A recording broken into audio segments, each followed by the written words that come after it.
Hello everyone, आज हम पढ़ेंगे क्लास 9th की ज्योग्राफी का चैप्टर 4th क्लाइमेट।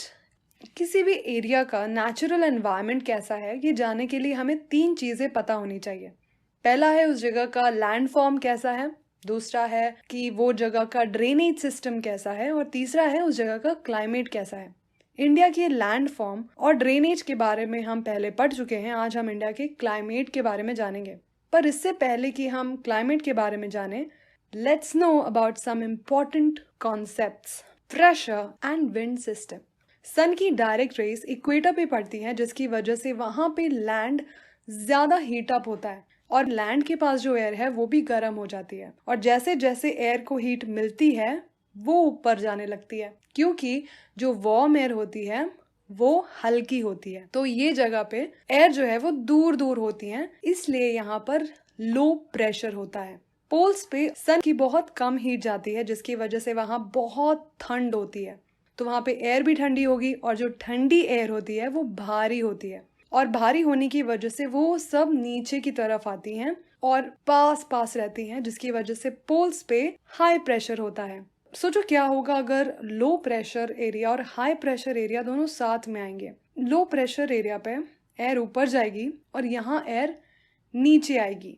यहाँ पे एयर की कमी है सरफेस पे और यहाँ पे एयर ज़्यादा है सरफेस पे। तो ऐसे में लो प्रेशर एरिया पे जो एयर की कमी होगी वो पूरी होगी हाई प्रेशर एरिया की एयर से, यानी हाई प्रेशर एरिया से लो प्रेशर एरिया पे विंड आएगी। सिमिलरली अर्थ पे क्या होगा, यहाँ पोल से इक्वेटर की तरफ विंड्स आएंगी, पर क्योंकि अर्थ घूमता है इसकी वजह से यहाँ और भी प्रेशर बेल्ट बन जाती हैं। इस जगह पे प्रेशर इक्वेटोरियल एरिया से ज़्यादा होगा, इसलिए इस एरिया में हाई प्रेशर होगा, और यहाँ पे पोल से कंपैरेटिवली कम प्रेशर होगा, इसलिए इस जगह में लो प्रेशर एरिया होगा। तो ओवरऑल ये प्रेशर सिस्टम होगा अर्थ का। और क्योंकि विंड्स हाई प्रेशर से लो प्रेशर में जाती हैं, तो इस सब ट्रॉपिकल एरिया से विंड्स जाएंगी इक्वेटर की तरफ और सब पोलर लो प्रेशर की तरफ भी जाएंगी। सिमिलरली पोल्स के हाई प्रेशर से विंड जाएंगी सब पोलर लो प्रेशर में। ये है हमारा विंड सिस्टम, बट ये रियल में ऐसा कुछ दिखता है। ऐसा क्यों है?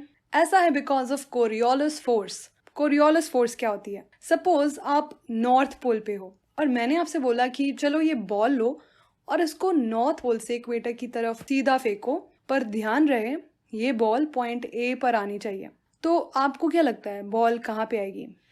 क्योंकि अर्थ मूव करता है, तो आप जहाँ फेंकना चाहोगे वहाँ नहीं, बल्कि ये बॉल पॉइंट बी पे चली जाएगी, जो कि नॉर्थ पोल से आप देखोगे तो आपको राइट में दिखेगा। सिमिलरली अगर आप बॉल को साउथ पोल से इक्वेटर की तरफ पॉइंट ए पे फेंकना चाहोगे तो बॉल आपको ऐसे जाते हुए दिखेगी, यानी वो पॉइंट बी पर जाएगी, जो कि आपसे लेफ्ट पर है। ये है कोरियोलिस फोर्स, यानी जब अर्थ घूमता है अपने एक्सिस पे तो विंड्स या वाटर पे एक फोर्स लगता है, जो कि नॉर्दर्न हेमिस्फेयर में उनको राइट की तरफ मूव करता है और सदर्न हेमिस्फेयर में लेफ्ट की तरफ। इसलिए हमारी जो परमानेंट विंड्स है उनकी डायरेक्शन कुछ ऐसी होती है। Next we'll talk about jet stream. तो जैसे मैंने आपसे बोला था कि लो प्रेशर में विंड्स ऊपर जाती हैं, बट कितना ऊपर? स्पेस में तो चली नहीं जाती, राइट?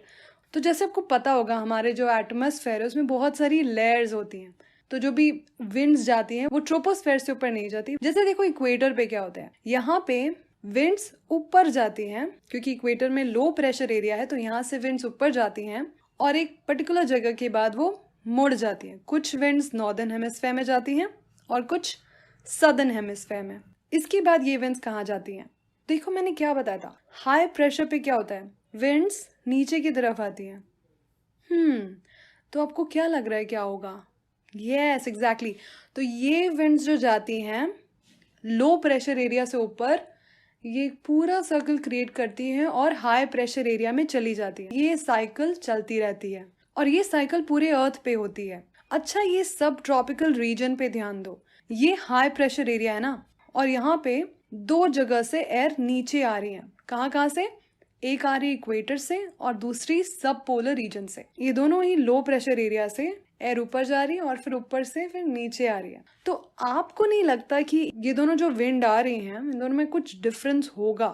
क्योंकि एक इक्वेटर से आ रही है जहाँ गर्मी है और एक ठंडी जगह से आ रही है, तो ऑब्वियसली दोनों में डिफरेंस होगा। तो इन दोनों की डिफरेंस की वजह से यहाँ पर ट्रोपोस्फियर पे ही विंड्स बनना शुरू हो जाएगी और ये विंड्स बहुत तेज स्पीड में चलती है। तो इन्हीं फास्ट मूविंग विंड्स को हम जेट स्ट्रीम कहते हैं। Now we'll talk about inter tropical convergence zone, ITCZ। नाम बहुत बड़ा है but it's quite easy to understand. देखो क्या होता है, ये दोनों सब ट्रॉपिकल हाई प्रेशर एरियाज हैं और इन दोनों एरिया से ही विंड इक्वेटर की तरफ आती है और फिर लो प्रेशर एरिया होने की वजह से यहाँ विंड्स ऊपर जाती हैं।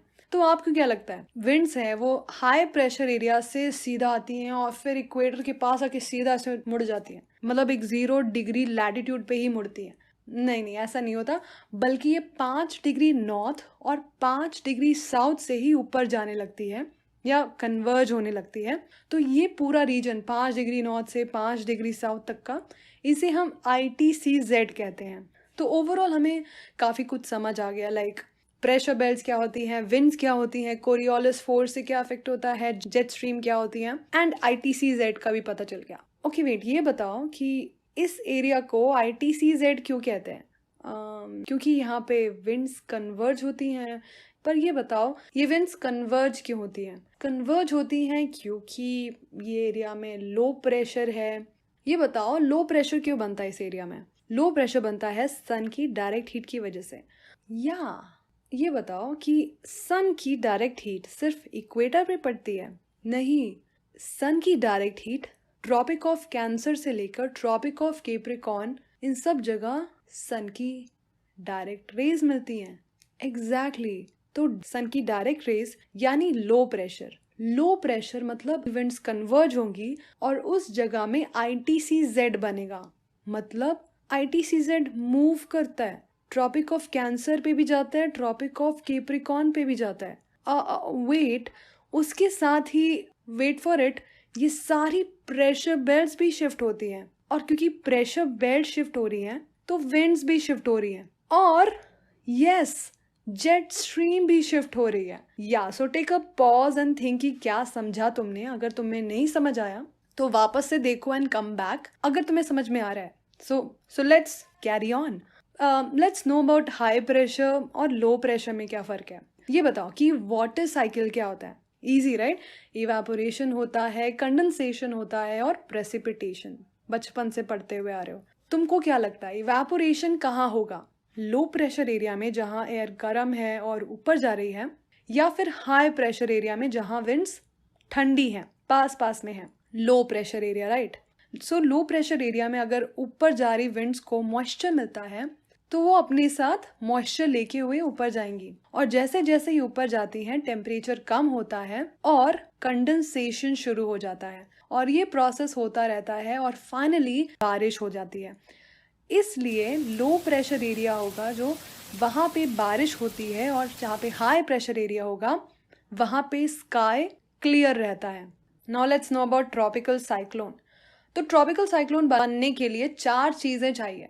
पहला है वार्म वाटर यानी गर्म पानी, दूसरा है लो प्रेशर, तीसरा है विंड्स आनी चाहिए लो प्रेशर एरिया में ताकि ये लगातार चलती रहें, फोर्थ इज कोरियोलिस फोर्स ताकि ये रोटेट कर पाए। तो जैसे कि हमने अभी देखा कि लो प्रेशर एरिया में क्लाउड्स बनने लगते हैं, तो जैसे जैसे ओशन में और विंड आती है सब ट्रॉपिकल रीजन से तो और मॉइस्चर मिलता है और क्लाउड्स बढ़ने लगते हैं। इतने बड़े हो जाते हैं ये कि इनके बीच में बहुत लो प्रेशर हो जाता है। साइक्लोन की आंख कहते हैं, ये आई ऑफ द साइक्लोन कहते हैं। और ये लो प्रेशर होने की वजह से ये अपने पास की सारी विंड्स को अपनी तरफ सक करता है और अर्थ की रोटेशन की वजह से यहाँ पे कोरियोलिस फोर्स लगता है और सारी विंड्स जो अंदर जा रही हैं वो नॉर्दर्न हेमिस्फेयर में होने की वजह से राइट की तरफ टर्न होती हैं, जिसकी वजह से ये साइक्लोन बनता है जो कि एंटी क्लॉकवाइज घूमता है। So we finally come back to the topic of weather and climate। सबसे पहले देखते हैं कि वेदर और क्लाइमेट में क्या डिफरेंस है, क्योंकि ये दोनों ही सेम से लगते हैं। तो अगर मैं आपसे कहूँ कि बताओ अभी वेदर कैसा है, तो आपको बस अपने घर की खिड़की खोलनी है और मुझे बताना है कि आपको कैसे एटमॉस्फेरिक कंडीशन दिख रहे हैं बाहर। जैसे अभी आप बोलोगे कि जैसे आपने खिड़की खोली और देखा कि अरे वेदर तो खराब है, मूसलाधार बारिश हो रही है, या आपने खिड़की खोली और देखा अरे अभी तो वेदर बहुत सनी है, या आपने खिड़की खोली और देखा अभी तो स्नोफॉल हो रही है।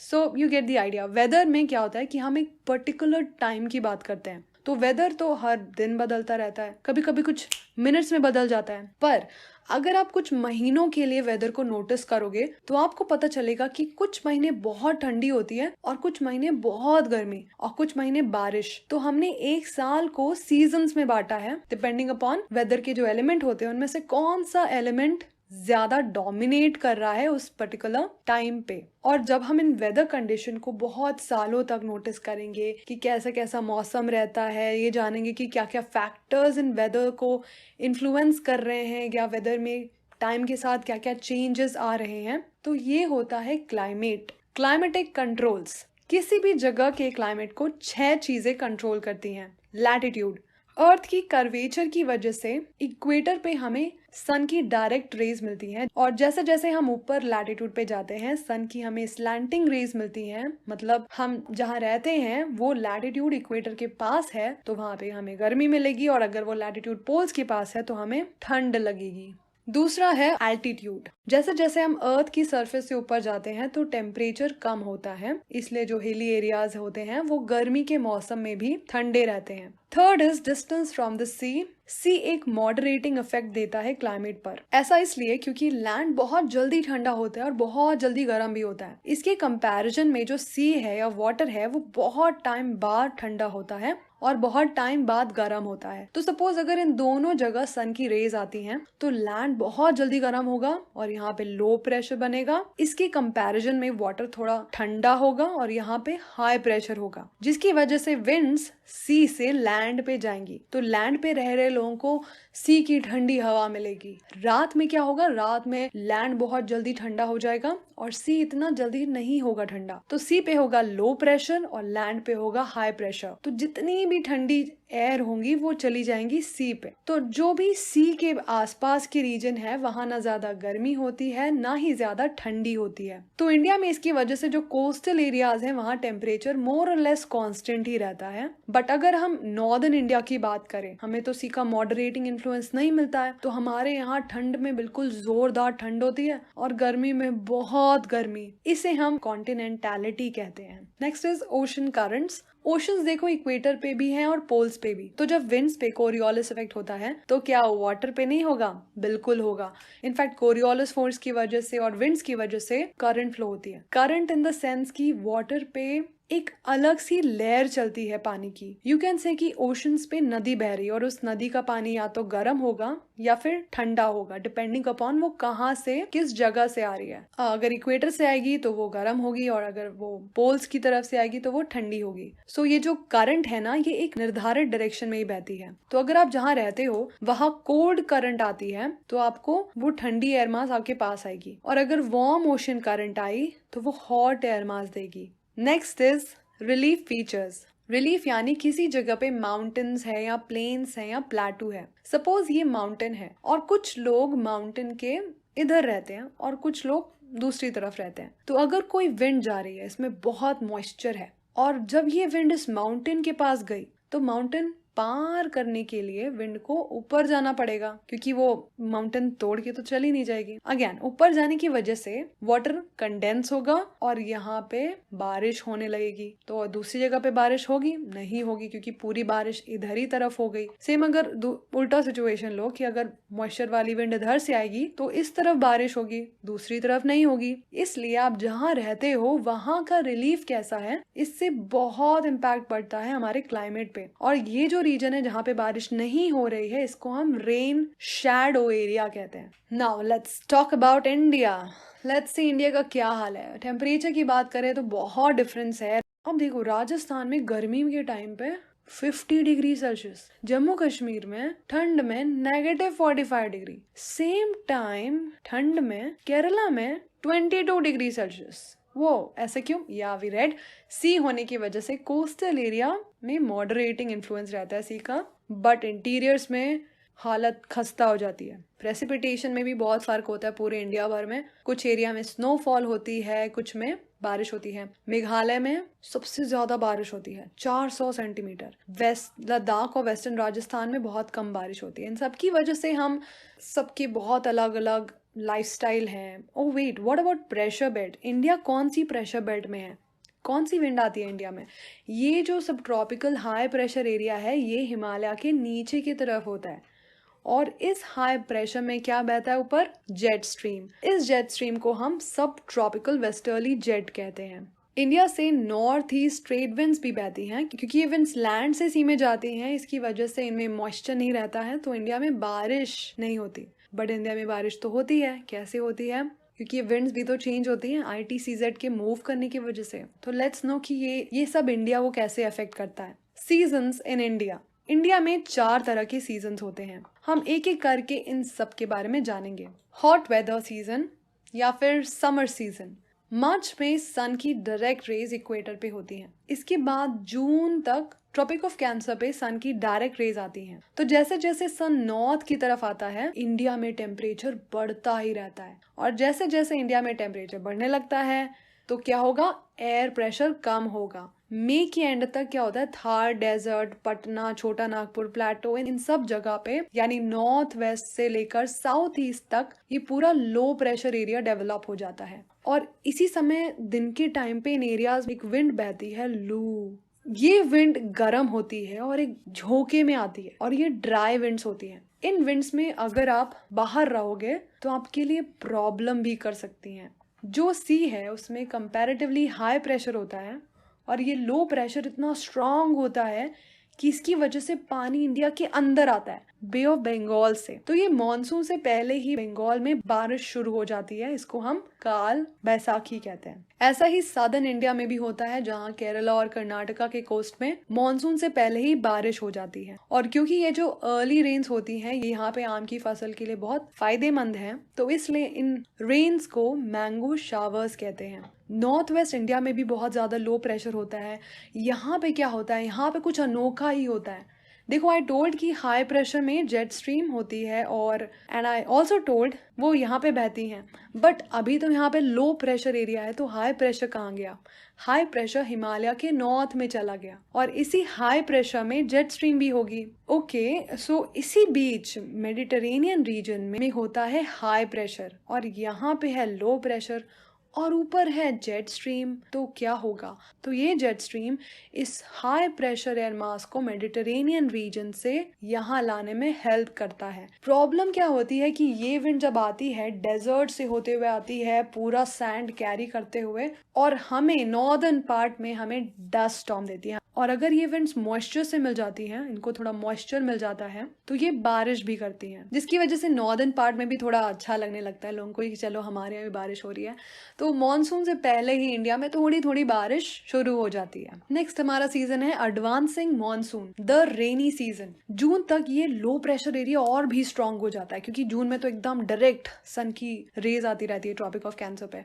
तो इतना स्ट्रांग है ये लो प्रेशर कि ये सदर्न हेमिस्फीयर की जो ट्रेड विंड्स चलती है ना ये इसको भी अट्रैक्ट कर लेता है और ये विंड्स ये सदर्न हेमिस्फीयर से आ रही है तो वहां के वार्म ओशन से होते हुए इक्वेटर पे आती हैं और क्योंकि इक्वेटर के ऊपर क्या होता है? कोरियोलिस फोर्स लग रहा है राइट की तरफ, तो ये राइट की तरफ टर्न मारती हैं और साउथ वेस्ट की तरफ से आती हैं इंडिया में, एंटर करती हैं एज साउथ वेस्ट मॉनसून। क्योंकि मॉनसून विंड्स बहुत तेजी से आती हैं और क्योंकि ये विंड्स वार्म वाटर से आ रही हैं तो ये अपने साथ ढेर सारा मॉइस्चर भी लेके आती हैं। तो जैसे ही ये इंडिया की कोस्ट पे पहुंचती हैं तो ये जम के बारिश करती हैं। इसको हम बर्स्ट ऑफ द मॉनसून कहते हैं। मॉनसून इंडिया के पेनिनसुलर रीजन पे जून के पहले हफ्ते तक पहुंचती है। यहाँ पे ये 2 पार्ट्स में डिवाइड हो जाती है, एक अरेबियन ब्रांच और दूसरी Bay of Bengal branch. Arabian sea branch Mumbai पहुंचती है लगभग 10 जून तक। इसी बीच बे ऑफ बंगाल ब्रांच भी असम पहुंच जाती है और यहाँ पे क्या होता है कि हिमालयाज की वजह से विंड्स जो है वो वेस्ट की तरफ मुड़ जाती हैं।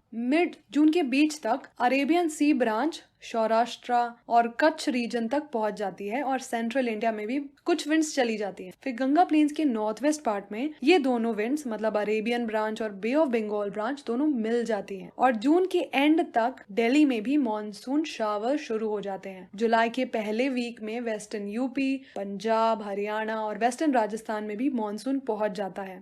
मिड जुलाई तक मॉनसून हिमाचल प्रदेश और पूरी कंट्री में पहुंच जाता है। तो जब ये मॉनसून विंड्स वेस्टर्न पार्ट में आती हैं तो वेस्टर्न घाट्स पे बहुत बारिश करती हैं, बट इस एरिया में बहुत कम बारिश करती हैं। ऐसा क्यों है? ऐसा इसलिए है क्योंकि ये जगह जो है वो रेन शैडो एरिया में है। तो सबसे ज्यादा बारिश मॉनसून की वजह से वेस्टर्न घाट्स में और नॉर्थ ईस्ट में होती है। नॉर्दर्न इंडिया में ये जो विंड्स है ये सब ईस्ट से वेस्ट जाती हैं, तो सबसे ज्यादा बारिश ईस्ट में होती है, उसके बाद बारिश कम कम कम कम होती रहती है। मॉनसून की एक और फिनोमिना है ब्रेक्स का, यानी कभी बारिश होती है, कभी बारिश बंद हो जाती है और हफ्तों तक बारिश नहीं होती। ऐसा होता है लो प्रेशर बेल्ट के मूव होने की वजह से। वैसे ये लो प्रेशर बेल्ट को हम मॉनसून ट्रफ भी कहते हैं। जब ये मॉनसून ट्रफ प्लेन्स की तरफ होगा तब इन पार्ट्स में मजे से बारिश होगी, और जब ये मॉनसून ट्रफ हिमालय के क्लोज जाएगा तब प्लेन्स में बहुत टाइम तक बारिश नहीं होगी और हिमालय के पास जो भी जगह है वहां पे बहुत बारिश होगी। और क्योंकि हमारी जो रिवर्स हैं वो हिमालय से आती हैं,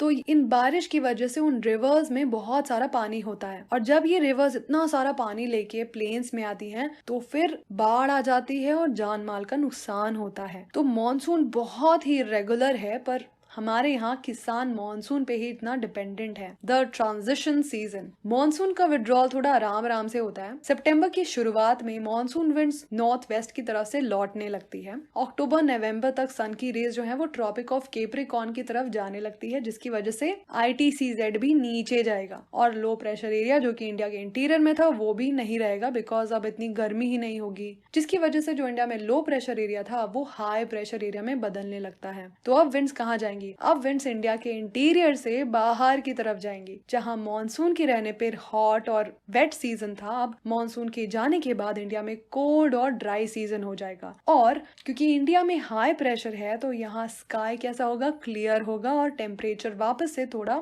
बढ़ने लगेगा। तो इस समय क्या होता है? दिन में टेम्परेचर ज्यादा होता है और नाइट कूल और प्लेजेंट होती है। इस टाइम को अक्टूबर हीट कहते हैं। एक्चुअली होता क्या है कि मॉनसून की वजह से अभी भी जो सॉइल है उसमें थोड़ा मॉइस्चर रहता है, और जब स्काई क्लियर है तो क्या होता है कि सन की एकदम अच्छे से हीट मिलती है। जो मॉइस्चर है सॉइल में वो इवेपोरेट होता है। इसकी वजह से क्या होगा कि ह्यूमिडिटी बढ़ती है, तो ह्यूमिडिटी भी है और स्काई भी क्लियर है तो भीषण गर्मी होती है। लेटर ऑन अक्टूबर के एंड तक नॉर्दर्न इंडिया में टेम्परेचर कम होने लगता है। नॉर्थ वेस्टर्न इंडिया में जो लो प्रेशर था वो बे ऑफ बंगाल पे आ जाता है, जिसकी वजह से क्या होगा? साइक्लोन्स। अब क्योंकि बे ऑफ बंगाल में वो सारी कंडीशंस हैं जो हमें साइक्लोन बनाने के लिए चाहिए थी, ये सब की वजह से अंडमान सी में बनता है साइक्लोन। ये साइक्लोन इंडिया के ईस्टर्न कोस्ट पे आता है और बहुत बारिश करता है। इनकी वजह से गोदावरी, कृष्णा और कावेरी डेल्टा पे जहाँ बहुत लोग रहते हैं वहाँ इतनी बारिश वजह से लाइफ और प्रॉपर्टी का भी नुकसान होता है। ये साइक्लोन्स ओडिशा, वेस्ट बंगाल और बांग्लादेश के कोस्ट पे भी जाते हैं। कोल्ड वेदर सीजन या विंटर, जो कोल्ड सीजन है वो मिड नवंबर से शुरू होकर फरवरी तक रहता है। दिसंबर और जनवरी कोल्डेस्ट मंथ होते हैं नॉर्दर्न इंडिया के। टेम्परेचर नॉर्थ में कम होता है और साउथ में ज्यादा। तो यहाँ पे क्या होता है? डेज जो है वो वार्म होते हैं और नाइट्स कोल्ड। फ्रॉस्ट होती है इस समय और हिमालय में स्नोफॉल होती है। इस समय नॉर्थ ईस्ट ट्रेड विंड्स चलने लगती हैं जो कि लैंड से सी में चलती हैं, जिसकी वजह से ड्राई सीजन होता है। तमिलनाडु और कुछ स्टेट्स में विंटर के टाइम रेनफॉल होती है जब ये trade wind sea to land जाती है। और ठंड में भी नॉर्दर्न इंडिया में बारिश होती है। ये होती है वेस्टर्न डिस्टर्बेंस की वजह से। तो वेस्टर्न डिस्टर्बेंस होती है मेडिटेरेनियन रीजन में और ये ईस्ट की तरफ आती है इंडियन सबकॉन्टिनेंट की तरफ, और हिमालय की वजह से ये दो पार्ट्स में डिवाइड हो जाती हैं। जब ये विंड्स ऊपर की तरफ जाती हैं तो टेम्परेचर ड्रॉप होता है, वाटर वेपर कंडेंस होता है, रेनफॉल या फिर स्नोफॉल हो जाती है। ओवरऑल ये बहुत ही कम बारिश होती है, इसको लोकली महावत कहते हैं। पर ये रबी क्रॉप्स के लिए, यानी जो हमारी विंटर में क्रॉप्स होती हैं उनके लिए ये जो बारिश होती है ये बहुत अच्छी होती है। मॉनसून मॉनसून जून से सितंबर तक इंडिया में रहता है, यानी लगभग 100 से 120 दिन तक। इंडिया का क्लाइमेट मॉनसून से बहुत ज्यादा इन्फ्लुएंस होता है। इनफैक्ट खाली इंडिया नहीं बल्कि एशिया की साउथ और साउथ ईस्ट कंट्रीज अफेक्ट होती हैं इससे। जो ये रिवर्सल होता है मॉनसून विंड्स में, इसकी वजह से जो सेलर्स पहले के टाइम इंडिया आते थे उनको बहुत फायदा होता था। तो जो अरब मर्चेंट्स थे उन्होंने इसको मॉनसून कहा, जिसका मतलब है मौसम। मॉनसून 20 डिग्री नॉर्थ से 20 डिग्री साउथ में एक्सपीरियंस की जाती है। गर्मी के टाइम पे तिब्बत में बहुत ज्यादा सन की रेज आती हैं, जिसकी वजह से ये एरिया और भी गर्म हो जाता है और लो प्रेशर भी ज्यादा हो जाता है। ये हेल्प करता है स्ट्रॉन्ग मॉनसून होने के लिए। और हाई प्रेशर एरिया मेडागास्कर के ईस्ट की तरफ होता है, अप्रोक्सीमेटली 20 डिग्री साउथ पे। तो जितना ज्यादा ये हाई प्रेशर एरिया होगा उतनी ही तेज सी से विंड्स हाई प्रेशर एरिया से लो प्रेशर एरिया में जाएंगी। ऑल्सो ईस्टर्ली जेट स्ट्रीम और वेस्टर्ली जेट स्ट्रीम का भी बहुत असर होता है मॉनसून में। वेस्टर्ली जेट स्ट्रीम हिमालय के नॉर्थ में रहती है और ईस्टर्ली जेट स्ट्रीम जो है वो इंडियन पेनिनसुला में रहती है। जितना स्ट्रॉन्ग यहाँ पे लो प्रेशर, उतनी ही स्ट्रॉन्ग होती है ईस्टर्ली जेट स्ट्रीम और उतना ही स्ट्रॉन्ग होगा आपका हाई प्रेशर एरिया और फिर उतनी ही स्ट्रॉन्ग होंगी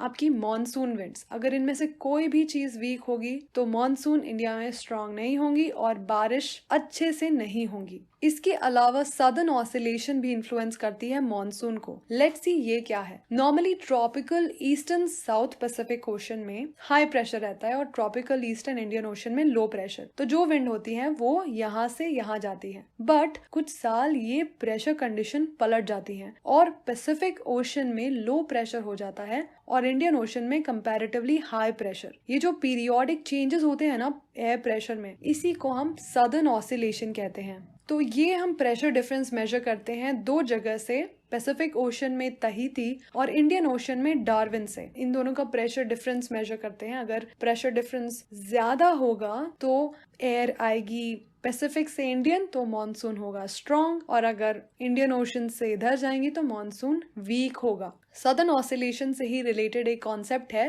L Nino. We read about ocean currents. तो नॉर्मल टाइम्स में यहाँ पे जो करंट फ्लो करती है वो है पेरूवियन करंट, जो कि एंटार्क्टिका से आ रही है। और क्योंकि वो एंटार्क्टिका से आ रही है तो वो बहुत ठंडी होगी। बट जब प्रेशर चेंज होगा, विंड्स इस जगह से इधर जाएगी, तो करंट क्या सेम रहेगी? नहीं, अब जाएंगी यहाँ इक्वेटोरियल करंट, और क्योंकि ये इक्वेटर से आ रही है तो यहाँ गर्म करंट होंगी और यहाँ पे लोगों को मिलेगी गरम गरम एयर मास। ये क्रिसमस के अराउंड होता है तो इसलिए इसको एल नीनियो कहते हैं। एल नीनियो का मतलब स्पेनिश में होता है बेबी क्राइस्ट। सो क्योंकि ये फिनोमेना सदर्न ऑसिलेशन से रिलेटेड है, इसको हम इसलिए एनसो कहते हैं, ENSO कहते हैं, जो कि है एल नीनियो सदर्न ऑसिलेशन। तो कुछ और चीजें हम देखते हैं इंडिया के बारे में। इंडिया से ट्रॉपिक ऑफ कैंसर पास होता है, ये 8 स्टेट से जाता है और इंडिया को 2 पार्ट्स में डिवाइड करता है, ट्रॉपिकल जोन में और सब ट्रॉपिकल जोन में। तो यहाँ हमें दोनों तरीके के क्लाइमेट देखने को मिलते हैं। इंडिया के नॉर्थ की तरफ हिमालयाज है जिनकी हाइट 6000 मीटर है और कोस्टल एरियाज में भी एलिवेशन है बट कम है 30 मीटर्स। हिमालयाज जो हैं वो साइबेरिया से आने वाली ठंडी विंड से इंडिया को बचाते हैं, जिसकी वजह से इतना कम टेम्परेचर नहीं होता इंडिया में जितना बाकी कंट्रीज में होता है। Monsoon as a unifying bond, Himalaya और सी की वजह से इंडिया में टेम्परेचर मॉडरेट रहता है और मॉनसून इंडिया को एकजुट करता है। मॉनसून के आने और जाने से वेदर में चेंजेस होते हैं, इंडिया का लैंडस्केप, यहाँ पे प्लांट और एनिमल लाइफ, हमारे कैलेंडर भी मॉनसून से ही रिलेटेड है। इनफैक्ट हमारे फेस्टिवल्स भी मॉनसून से रिलेटेड है। तो हर साल सारे इंडियंस नॉर्थ से लेकर साउथ तक, ईस्ट से लेकर वेस्ट तक मॉनसून का वेट करते हैं। So that's the end of the video. Thank you so much for watching. Have a great day and best of luck for your exam. Bye.